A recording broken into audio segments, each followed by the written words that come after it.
केंद्रीय गृह मंत्री ने चंडीगढ़ में 3 नए आपराधिक कानूनों के लिए ई-साक्ष्य, ई-समन, न्याय सेतु और न्याय श्रुति ऐप्स का किया लोकार्पण। कहा, 21वीं सदी में न्याय सुनिश्चित करेंगे नए कानून। हरियाणा के मुख्यमंत्री ने कुरुक्षेत्र से किया चुनावी शंखनाद। किसानों का 133 करोड़ का आबियाना किया खत्म। सभी फसलें एमएसपी पर खरीदने सहित किसानों को दी 5 सौगात। और पंजाब में धान की सीधी बिजाई में हुई 44% की वृद्धि। कृषि मंत्री गुरमीत सिंह खुडिया ने बताया, इस साल करीब 2.5 लाख एकड़ में हुई है सीधी बिजाई। नमस्कार, चंडीगढ़ से आपका स्वागत है। मैं हूं शैली तनेजा। अब समाचार विस्तार से। केंद्रीय गृह मंत्री अमित शाह ने कल चंडीगढ़ में 3 नए आपराधिक कानूनों के लिए ई-साक्ष्य, ई-समन, न्याय सेतु और न्याय श्रुति ऐप्स का लोकार्पण किया। इस मौके पर उन्होंने कहा कि अब देश की न्याय प्रणाली में बड़ा सुधार होगा। उन्होंने नए कानूनों को नागरिक केंद्रित बताते हुए कहा कि 21वीं सदी में ये कानून न्याय समयबद्ध तरीके से सुनिश्चित करेंगे। नए कानून ने देश में ब्रिटिश राज का दौर खत्म कर दिया है और अब ये कानून पूरी तरह स्वदेशी हैं। शाह ने कहा कि ये कानून पूरी तरह हमारे संविधान के अनुसार हैं और कानूनों में सजा के बजाय न्याय को प्राथमिकता दी गई है। और आप सब संविधान एक स्पिरिट है। हर व्यक्ति की गरिमा उसका अधिकार है। हर व्यक्ति का सम्मान उसको मिलना चाहिए और हर व्यक्ति को न्याय मिले, वो संविधान का दायित्व है। तीनों हमारे लोगों के चुने हुए प्रतिनिधियों ने भारत की संसद में और भारत के लोगों के लिए बनाए हुए कानून है। इसमें भारत की मिट्टी की सुगंध है और हमारा न्याय का संस्कार है। उन्होंने कहा कि इन कानूनों के संपूर्ण क्रियान्वयन के लिए पूरे विश्व में हमारी कानूनी प्रक्रिया सबसे आधुनिक होगी। उन्होंने आश्वस्त किया कि 3 साल में सुप्रीम कोर्ट तक सुनवाई कर न्याय मिलेगा। ये कानून बनने से पहले ही हमने फॉरेंसिक साइंस यूनिवर्सिटी बनाने का फैसला किया। आज देश के 8 राज्यों में ये यूनिवर्सिटियां काम कर रही हैं। आधुनिक अगर कोई दंड की प्रक्रिया को हटाकर हमारी जो प्रक्रिया आएगी, आपराधिक कानूनों की प्रक्रिया आएगी, संसार में सबसे आधुनिक और टेक्नोलॉजी से युक्त प्रक्रिया हमारी होगी। कोई देश इम्प्लीमेंटेशन हो जाने के बाद किसी भी फरियाद पर 3 साल में सुप्रीम कोर्ट तक जजमेंट आ जाएगा। इस प्रकार की टाइम बाउंड व्यवस्था हमने इसके साथ की और ये कानून बनने से पहले ही हमने फॉरेंसिक साइंस यूनिवर्सिटी को बनाने का फैसला किया। आज देश के 8 राज्यों में फॉरेंसिक साइंस यूनिवर्सिटी काम कर रही है। वहां से फॉरेंसिक एक्सपर्ट बाहर होना शुरू भी हो गए। इस मौके पर मौजूद चंडीगढ़ के प्रशासक गुलाब चंद कटारिया ने कहा कि अमृतकाल में इन 3 नए आपराधिक कानूनों के लागू होने से एक नया इतिहास बना है।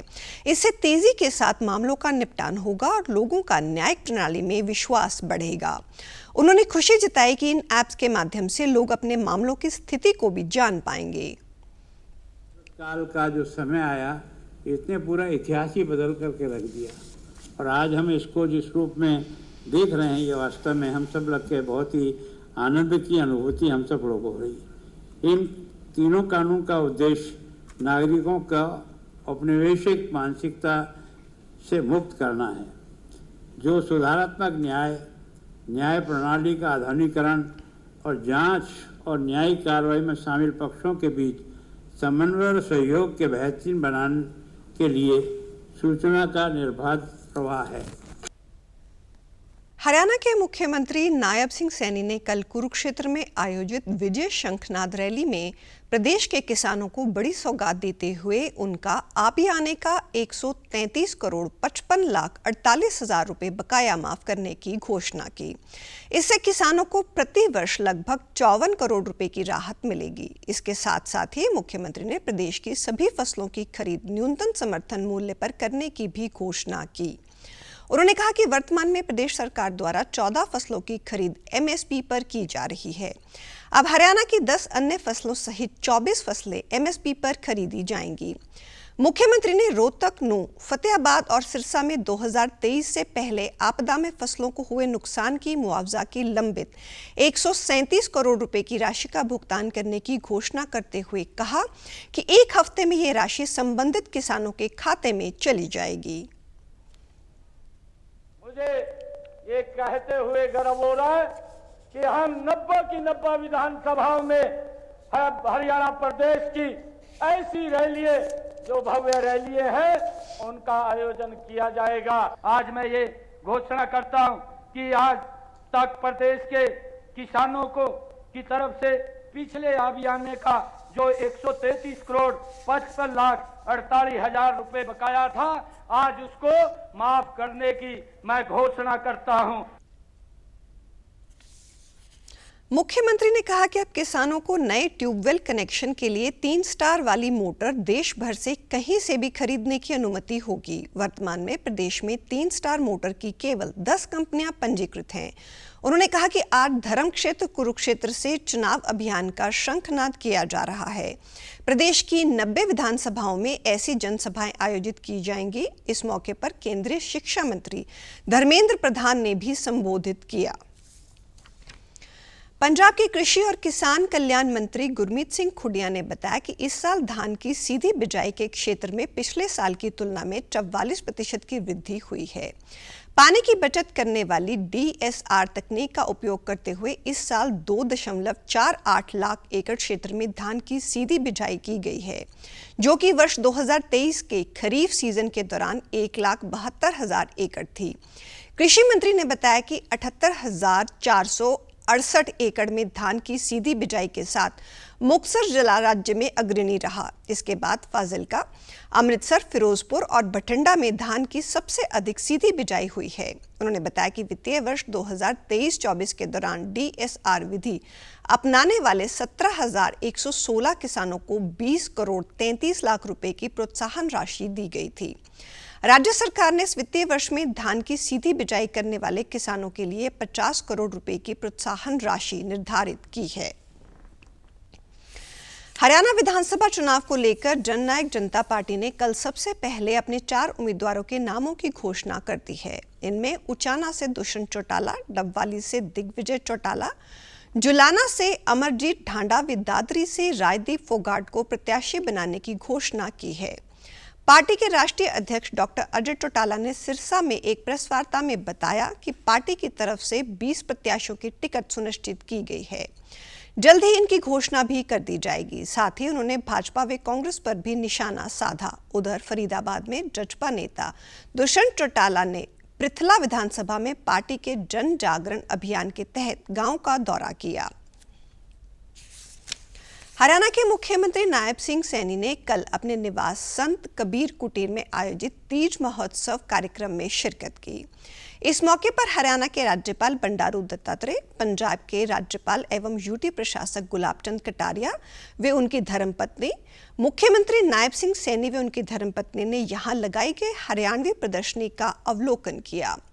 मुख्यमंत्री नायब सिंह सैनी ने कहा कि तीज त्योहार हमारी सांस्कृतिक विरासत है, इसे सहेज कर रखना हमारी जिम्मेदारी है। तीज महिलाओं का उत्सव है और महिलाएं इसे बड़े गर्व व हर्षोल्लास के साथ मनाती हैं। ये पर्व हमारी संस्कृति से जुड़ा हुआ है। उन्होंने कहा कि इस त्योहार के साथ ही देश में त्योहारों की श्रृंखला की शुरुआत हो जाती है। मुख्यमंत्री ने तीज महोत्सव में पधारी महिलाओं को कोथली सिंधारा भेंट किया। आज इस पवित्र त्योहार, यह हमारी संस्कृति का, हमारे संस्कारों का ये पर्व है और ये पर्व जब भी आते हैं हमारी संस्कृति का उसके साथ जुड़ाव होता है।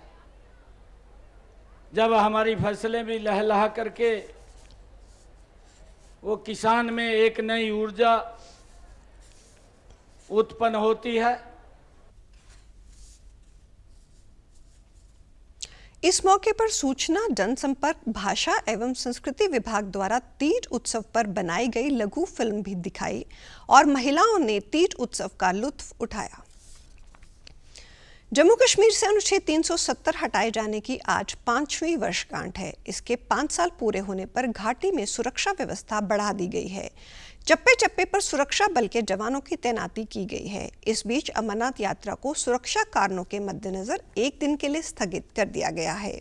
साथ ही यात्रियों को कैंपों में ही रहने का संदेश दिया गया है। अमरनाथ यात्रा अभी तक शांतिपूर्ण तरीके से जारी है।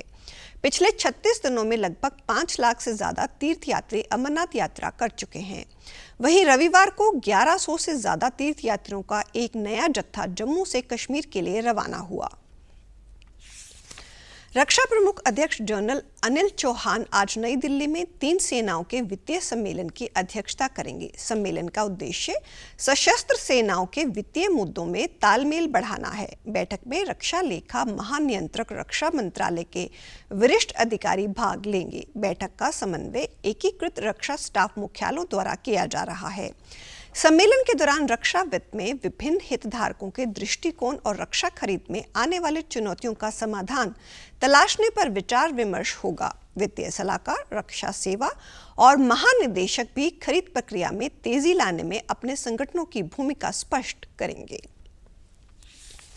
प्रधानमंत्री नरेंद्र मोदी ने देश में गैस उत्पादन में अभूतपूर्व वृद्धि के लिए देशवासियों को बधाई दी है। उन्होंने कहा कि ऊर्जा क्षेत्र में आत्मनिर्भर विकसित भारत का लक्ष्य हासिल करने में ये बहुत महत्वपूर्ण कदम है। उनकी ये प्रतिक्रिया पेट्रोलियम मंत्री हरदीप सिंह पुरी के पोस्ट पर आई है, जिसमें कहा गया था कि भारत ने गैस उत्पादन क्षेत्र में नया रिकॉर्ड बनाया है। 2020-21 में गैस उत्पादन 28.7 BCM था, तो वर्ष 2023-24 में बढ़कर ये 36.34 BCM हो गया है। केंद्रीय मंत्री द्वारा साझा किए गए आंकड़ों के अनुसार वर्ष 2026 में गैस उत्पादन 45.3 BCM होने का अनुमान है। मोदी ने सोशल मीडिया पोस्ट में देशवासियों को इस उपलब्धि पर बधाई दी। उन्होंने कहा कि विकसित भारत के संकल्प की सिद्धि में ऊर्जा के क्षेत्र में हमारी आत्मनिर्भरता बहुत महत्वपूर्ण है। गैस उत्पादन में ये रिकॉर्ड इस दिशा में हमारी प्रतिबद्धता का प्रत्यक्ष प्रमाण है। केंद्र सरकार की ओर से डाक विभाग ने आज पेरिस ओलंपिक पर स्मारक डाक टिकटें जारी की। डाक विभाग ने टेबल टेनिस, हॉकी, भाला फेंक और तैराकी पर डाक टिकट जारी करते हुए कहा कि ओलंपिक में भारत के शानदार प्रदर्शन से इन खेलों में भारत का दबदबा बढ़ रहा है। स्मारक डाक टिकटों के अनावरण अवसर पर केंद्रीय संचार मंत्री ज्योतिरादित्य सिंधिया तथा युवा कार्य और खेल मंत्री डॉक्टर मनसुख मांडविया विशेष तौर पर उपस्थित रहे। इस मौके पर खेल मंत्री डॉक्टर मनसुख मांडविया ने कहा कि ओलंपिक पर स्मारक डाक टिकट जारी किया जाना खेल और खिलाड़ियों के प्रति भारत के उत्साह और समर्थन का प्रतीक है। ये पहल न केवल ओलंपिक खेलों का जश्न है, बल्कि ये देश के युवा खिलाड़ियों और खेल प्रेमियों को भी प्रोत्साहित करेगा। को जोड़ के हर ओलंपिक्स के अवसर पर हम डाक टिकट जारी करते हैं। एक डाक टिकट जारी पेरिस ओलंपिक में भारतीय हॉकी टीम का शानदार प्रदर्शन रहा। भारतीय हॉकी टीम लगातार दूसरी बार ओलंपिक के सेमीफाइनल में पहुंच गई है। भारत ने पेनल्टी शूटआउट में ब्रिटेन को 4-2 से हराया। रविवार को खेले गए क्वार्टर फाइनल मुकाबले में टीम इंडिया ने शानदार प्रदर्शन किया। बुलंद हौसलों के साथ उतरी भारतीय टीम में मैच का पहला गोल 22वें मिनट में किया, जिसे पेनल्टी कॉर्नर के जरिए कप्तान हरमनप्रीत सिंह ने अंजाम दिया।